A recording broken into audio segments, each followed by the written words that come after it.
तो मसला अभी हल नहीं हुआ है। बजट के बाद इसको परसू करना होगा, जो मुतल्लका लोग हैं उन्हें मिल बैठना होगा, बात करनी होगी, रास्ता निकालना होगा। ये यूं ही चुटकी बजाने में नहीं मसले हल हुआ करते। अगर कोई खुशफहमी में है तो उसे अपनी खुशफहमी दूर कर लेनी चाहिए। मैं अब आपको बताता हूँ खबर क्या है जी। यानी वज़ीर ख़जाना से शौकत तरीन साहब से अपना उन्होंने कहा है वज़ीर आज़म ने कि आप बजट इलेक्शन बजट समझ के बनाएं। अच्छा, इलेक्शन बजट समझ के बनाएं इसको, यानी वो भी मेंटली तैयार हैं इस बात के लिए।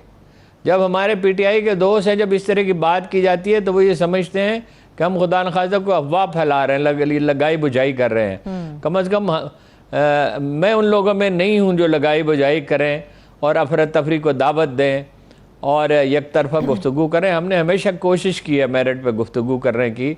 गलती हो सकती है तज्जिए की, मगर ये नहीं है कि मुल्क में अफरा तफरी फैल जाए।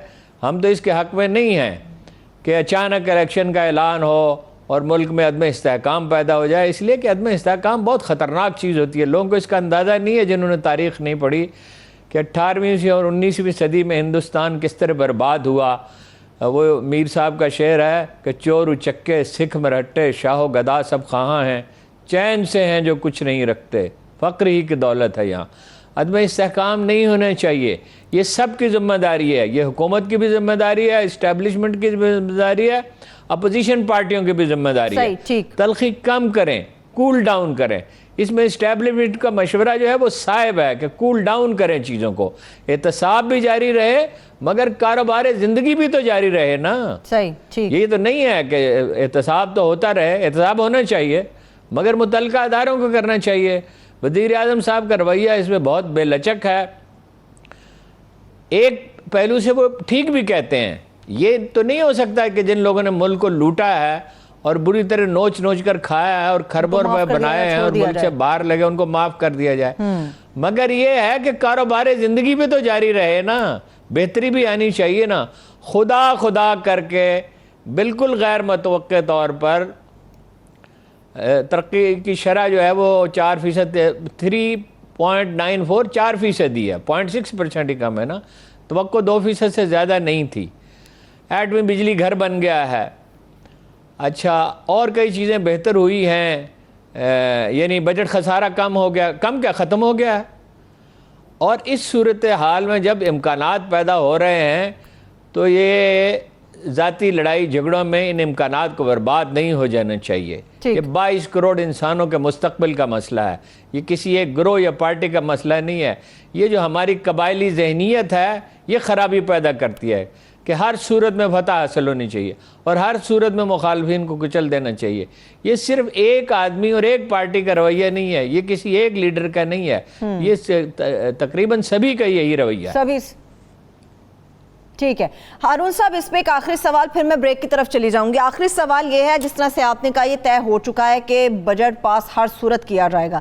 नज़ीर चौहान साहब कहते हैं, जहांगीर तरीन ग्रुप का ये कहना है कि 1 महीने का वक्त हम इमरान खान साहब को और उस्मान बुज़दार साहब को दे रहे हैं। अगर तो उस्मान बुज़दार डिलीवर नहीं करेंगे तो हमारा ग्रुप वो करेगा जो सब देखेंगे। तो इसका मतलब यह है कि हवाओं का रुख तब्दील हो सकता है।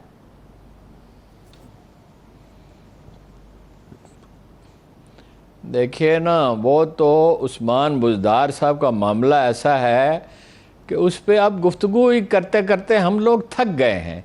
देखिए, आप एक ऐसा बावर्ची नहीं रखते जो खाना पकाना न जानता हो, एक ऐसा ड्राइवर आप नहीं रखते जो गाड़ी चलाना न जानता हो। उसकी बजाय बाद औक़ात आप उस आदमी को गवारा कर लेंगे जो पेट्रोल चोरी करता हो। एक आदमी इस काम के लिए बनाया ही नहीं गया है, कुदरत ने इस काम के लिए उसे तख्लीक ही नहीं किया। इसके पस मंज़र को आप समझिए। पस मंज़र ये है कि परवेज़ खट्टक साहब से बहुत नाला रहे इमरान खान साहब, और वो तंग करते थे। उन्होंने अपना ग्रुप बना लिया था। ग्रुप तो पार्टियों में होते हैं, मगर ये कि उन्हें मामला चलाने में बड़ी दुश्वारी थी। मगर ये उन्हें भूलना नहीं चाहिए कि इसके बावजूद उनकी सीटें वहाँ दोगुना हो गई, 33 से 65 हो गई। तो इसको गवारा करना पड़ता है। अब उस पर उन्होंने ये फैसला किया कि ऐसे वज़ीर आला का तकर्रर करेंगे। पख्तूनख्वा में उन्होंने ऐसा वज़ीर आला लगाया, पंजाब में भी, जो इशारा अबरू पे चले। तो इशारा अबरू पे चलने वाले नताइज तो नहीं दे सकते ना। दुरुस्त, ये है उसका पस मंज़र।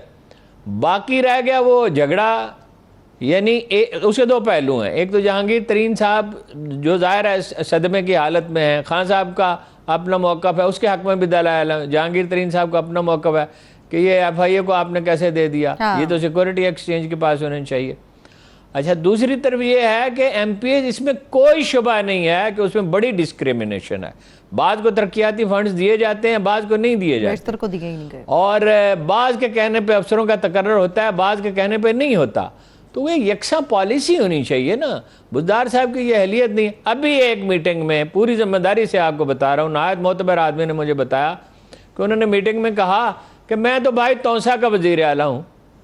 भाई आप तौसा के वज़ीर आला नहीं हैं, आप पूरे पंजाब के वज़ीर आला हैं। ये बात ठीक है कि नवाज शरीफ दौर में, यानी शहबाज शरीफ साहब की 10 साल वज़ारत आला रही, इसमें 40-50% बजट, बाद लोग तो कहते हैं 60% नहीं था, 40 से 50% बजट लाहौर पे खर्च कर दिया जाता था, बाकी सेंट्रल पंजाब पे कर दिया जाता था। अब उसकी तलाफी बतदरीज हो सकती है कि तौसा में और मियाँ वाली में अगर पैसे खर्च नहीं हुए तो बतदरीज उसे अपलिफ्ट किया जाएगा, जैसे मशरकी जर्मनी को अपलिफ्ट करके मगरबी जर्मनी के बराबर लाया जाएगा। वो अचानक नहीं हो सकता। और अब आप वज़ीर आला बन गए हैं, जिस वजह से भी बन गए हैं, तो जिस पॉलिसी के तहत भी बन गए, अब तस्लीम तो कर आपको लें। सारे सूबे का ख्याल रखना है। हाँ, ठीक है, एक ब्रेक की तरफ उसमें चलते हैं। एक बड़ी गलती अब ये की जा रही है कि अगले बजट में, ये मैं बात खत्म कर लूँ तो वक्फा करें, 80 अरब रुपए वज़ीर आला की डिस्क्रिशन पर रखे जाएंगे। अच्छा। यानी वो अपनी मर्जी से वो खर्च कर सकेंगे। अब आप अंदाज़ा लगाइए कि 80 अरब रुपए अगर उनकी मर्जी से खर्च होंगे तो उसके नतायज, अगर तो वो ठीक खर्च होते हैं, जिसका इम्कान कम है, जिसकी उनसे तवक्को नहीं है, क्योंकि वो उनका तो महदूद सा एक नुक्ता नज़र है।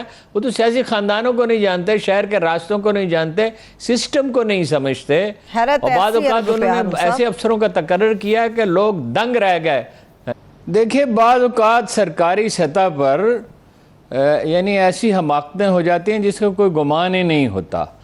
जब मतलब ये है कि वहाँ जो लोग थे महकमा सेहत के, जो भी मुतल्लिका महकमा होगा, उन्होंने जब ये हुक्म जारी किया तो इस बुनियादी हकीकत को नज़रअंदाज कर दिया कि बाद मुसलमान मुल्कों में, पाकिस्तान जिसमें काबिल ज़िक्र है, उसमें तो चीनी वैक्सीन ही इस्तेमाल हुई है और आलमी अदारा सेहत से मंजूर शुदा है।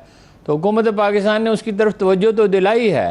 पाकिस्तान में तो तीसरी बड़ी तादाद होती है ना आम हालात में, अब कोरोना में शायद कम होगी। तो मेरा ख्याल है कि ये मसला बनेगा नहीं। वैसे तो वहाँ सऊदी अरब में जो निज़ाम है ना, उसमें इस्लाह की बहुत ज़रूरत है। जद्दा एयरपोर्ट पे बहुत देर लोगों को रुकना पड़ता है, ड्राइवर मुज़ाफ़ात के होते हैं, बसें कई कई घंटे खड़ी रहती हैं, उस निज़ाम में पूरे में इस्लाह की ज़रूरत है। लेकिन बहरहाल ये मसला ऐसा नहीं है, मेरा ख्याल है, जो हल नहीं होगा। इसलिए कि देखना ये होता है कि आलमी अदारे किन चीज़ों को सेंक्शन करते हैं। सही। सेहत का तो उन्हें ख्याल रखना पड़ता है। अचानक लाखों आदमी आ जाते हैं, इस दफ़ा तो शायद कम होंगे, वबाएँ फैलती हैं, गले की खराबियाँ होती हैं, जो लोग मास्क नहीं पहनते, आम हालात में भी वहाँ मास्क पहनना पड़ता है। जो लोग गले की खराबी से और नज़ला ज़ुकाम खांसी से बचना चाहते हैं,